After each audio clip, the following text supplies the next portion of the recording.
बीते 9 अक्टूबर को रतन टाटा के निधन के बाद एक शख्स सबसे ज्यादा चर्चा में है और वो है शांतनु नायडू। शांतनु और रतन टाटा की उम्र में करीब 55 साल का अंतर है। हालांकि इसके बावजूद भी रतन टाटा और शांतनु नायडू के बीच काफी अच्छी दोस्ती थी। रतन टाटा के निधन के बाद शांतनु काफी मायूस दिखे। रतन टाटा से जुड़े सवाल पूछने पर भी उन्होंने ज्यादा कुछ नहीं कहा। I would really appreciate it if you let me grieve peacefully. I would really appreciate it if you respected him. You would respect this also. Please. दरअसल शांतनु नायडू को रतन टाटा के करीबी मित्र और सहायक के रूप में जाना जाता है। शांतनु नायडू एक सोशल एक्टिविस्ट, पशु प्रेमी, लेखक और युवा उद्यमी के रूप में अपनी अलग पहचान रखते हैं। बता दें कि शांतनु नायडू का जन्म साल 1993 में पुणे में हुआ था। 31 साल की उम्र में ही शांतनु नायडू ने अपनी एक अलग पहचान बनाई है। दरअसल शांतनु नायडू ने अपने पशु प्रेम की वजह से सड़कों पर घूमने वाले कुत्तों की मदद के लिए एक संस्था बनाई थी, जिसके जरिए उन्होंने कुत्तों के लिए विशेष डेनिम कॉलर बनाए थे जिन पर रिफ्लेक्टर लगे होते थे। इसी दौरान शांतनु की एक पोस्ट पढ़ने के बाद रतन टाटा ने उन्हें मिलने के लिए बुलाया था, जिसके बाद दोनों के बीच दोस्ती हो गई। इस वक्त शांतनु नायडू टाटा ट्रस्ट में डिप्टी जनरल मैनेजर के रूप में काम करते हैं। रतन टाटा ने खुद उन्हें अपने साथ काम करने के लिए कहा था। शांतनु रतन टाटा को स्टार्टअप्स में निवेश के लिए टिप्स भी दिया करते थे। बता दें कि शांतनु नौकरी के अलावा गुड फेलोज नाम की कंपनी के ऑनर भी हैं। शांतनु नायडू की इस कंपनी की नेटवर्थ करीब 5 करोड़ रुपए है। बता दें कि रतन टाटा और शांतनु नायडू की दोस्ती की कहानी बेमिसाल है। शांतनु नायडू और रतन टाटा में कई चीजें कॉमन थी, जिसमें एक था पशु प्रेम। शांतनु सड़कों पर घूमने वालों कुत्तों के लिए किए गए अपने सराहनीय कार्यों की वजह से ही रतन टाटा की नजरों में आए और फिर दोनों दोस्त बन गए।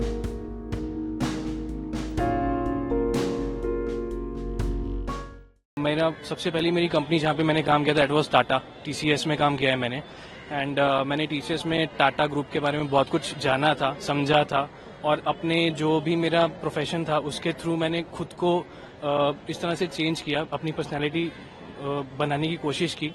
तो आज मैं जहाँ पे भी हूँ ऑब्वियसली टाटा को मैं सबसे पहले एक रिस्पेक्टफुल नज़र से देखता हूँ and that is the main reason कि I am here right now and Ratan Tata is obviously a hero of this nation and बहुत ही इंपॉर्टेंट फैक्टर है हमारे इंडिया के लिए। तो मेरा सबसे लाइक इमोशनल कह लीजिए या फिर आप एक प्रोफेशनल मैसेज कह लीजिए, but it would be like हमें अपने देश के लिए कुछ करना चाहिए। उन्होंने अपने इस देश के लिए बहुत कुछ किया, ठीक है, उनके पास कोई कमी नहीं थी, but still he favoured his nation first. So we all people should learn certain things from him and obviously हम उनके लेवल तक तो पहुंच नहीं सकते, but yes we can do। इतना सा भी कर लोगे तो बूंद बूंद से सागर बन जाएगा and we will be one of the people जिससे इस देश में कुछ तो चेंज आ सकता है। मैं तो वर्ल्ड पीरियड डे के दिन ही यात्रा की शुरुआत किया था 28 मई को टाटा सर से मिलने के लिए। 4 महीने बाद मैं बॉम्बे पहुंचा और मेल किया था सर को। तो टीम की तरफ से बात हुई थी हमारी, कहा गया सर की तबीयत अभी सही नहीं है, आप फिलहाल अभी वेट करो। तो मैंने पूछा कितना दिन, तो बोला अभी ऐसा कुछ नहीं कह सकते हैं लेकिन अभी फ़िलहाल आप वेट करो। मैं वेट ही कर रहा था, अचानक रात में ये मैसेज मुझे मिला, शॉक हो गया। उनसे चीज़ को लेकर इंस्पायर होते और ये दूरी तुम्हें कही थी कि मिलने। हाँ देखिए, सर तो समाज के लिए, देश के लिए हमेशा तत्पर रहते थे कार्य को लेके। देखिए सर के बहुत सारे थॉट्स थे, मुझे लगता है क्या कि उस पर अमल करनी चाहिए सभी को। आजकल सब लोग गाड़ी, बंगला, हर चीज़ के लिए भागते, पैसों के लिए, लेकिन सर से सीखना चाहिए ये क्या कि अपने बिजनेस के साथ साथ देश के लिए क्या काम करते हैं। हम सभी का कर्तव्य बनता है कि अपने देश के लिए कुछ न करें, अपने आसपास की चीज़ों को देखे, समझे, उसके लिए कुछ न कुछ करना ही चाहिए।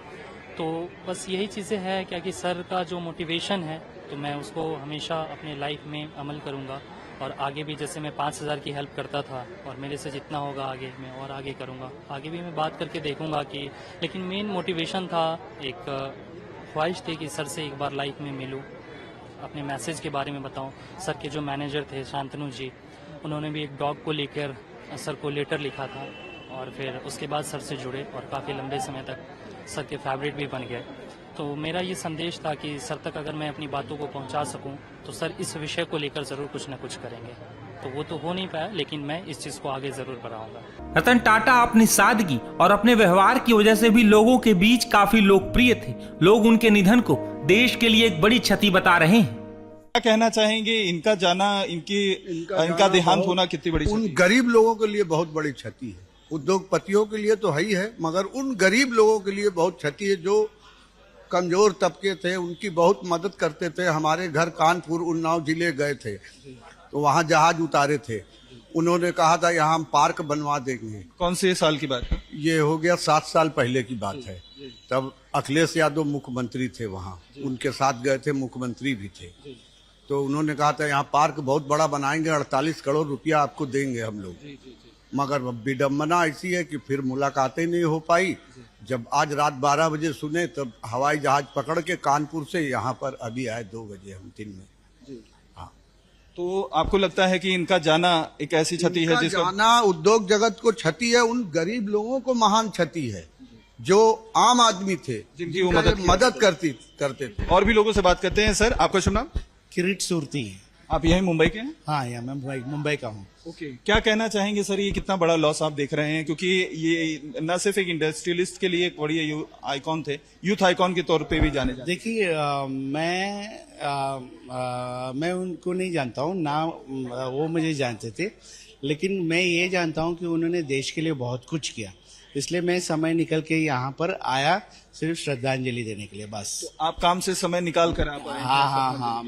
हाँ, आई रिस्पेक्ट हिम, मैं बहुत रिस्पेक्ट करता हूँ उसको, और जो देश के लिए उन्होंने किया वो जो बयान भी नहीं कर सकते हम लोग। और उसके जैसा जो भी जो कैलिबर का जो एक लीडर था वो, और नॉट ओनली दैट, वो सब जो भी एंटरप्रेन्योर्स और इंडस्ट्रियलिस्ट है उन लोग ने टाटा से सीखना चाहिए कि कैसे देश के लिए जो भी संपत्ति है, देश के लिए जो पैसा है वो यूज होना चाहिए। वो एक बड़ा ग्रेट आइकन है वो, मैं ये मानता हूँ उसके बारे में। सर, आप काफी ज्यादा इमोशनल हो जा रहे हैं। अब मैं काफी देर से आपको ऑब्जर्व कर रहा हूँ। आपका गुड नेम? मेरा नाम संजय है। आप यही मुंबई से हैं? हाँ, मुंबई से हूँ, मैं टाटा ग्रुप एम्प्लॉई हूँ। क्या कहना चाहेंगे सर, क्योंकि हम ये मानते हैं कि पूरा देश जैसे उनके लिए एक समान था, खासतौर पे टाटा ग्रुप्स के जो लोग थे उन्हें वो अपने बच्चे की तरह ट्रीट करते थे। हर मुश्किल जो भी कोई घड़ी होती थी हमेशा उनका साथ देते थे। तो आपको इस समय ऐसी कौन सी चीज है जो सबसे याद आ रही है उनके जाने के बाद? मेंटर थे, बहुत सारे एम्प्लॉयज के लिए इंस्पिरेशन थे, और he is the icon for every generation, not just for the youth. तो थोड़ा वही बुरा लग रहा है। हमेशा 2 लोगों से मैं मिलना चाहता था अपनी लाइफ में, एपीजे अब्दुल कलाम और रतन टाटा जी से। तो एपीजे अब्दुल कलाम जी से तो नहीं मिल पाया, रतन टाटा जी से मिलने का चांस नहीं मिला, बट आज उनकी ब्लेसिंग्स तो लेके जा रहा हूँ। तो इस तरीके का माहौल आपको लगता है कि पूरे जो टाटा ग्रुप्स है उसमें होगा? क्योंकि जब भी उनकी तबीयत खराब हुई थी, हॉस्पिटल में एडमिट होने की बातें सामने आ रही थी, तभी आप लोगों को चिंता इस बात की थी कि उम्मीद थी कि शायद वो बाहर आ जाएंगे, क्योंकि वो उनका रेगुलर हेल्थ चेकअप इस तरीके से होता था? No, he was aging. I think he was 86. My father also died just few months before. So ये तो एक जर्नी है, कंप्लीट करनी होती है, बट बहुत ही अनफॉर्चुनेट है इस सिचुएशन में आके उनको देखने का मौका मिला, बट उनकी ब्लेसिंग्स तो हम लेके जा रहे हैं for sure. किस तरीके से सर हेल्प करते थे? क्योंकि रतन टाटा हमेशा जो है कहते थे डाउन टू अर्थ रहते थे। उन्होंने अपनी इतनी सारी प्रॉपर्टीज तो रही, लेकिन अपने पास कभी कुछ नहीं रखा। आम जनता के लिए, देश के लिए हमेशा से उन्होंने अपना सर्वस्व दान दिया। आप किस तरीके से देखते हैं? एक्चुअली उसके Ratan Tata was my inspiration. That's the reason मैंने टाटा ग्रुप ज्वाइन किया था, और कई सालों से उनके साथ जुड़ा हूँ। और simplicity is the one thing which I think everyone admires.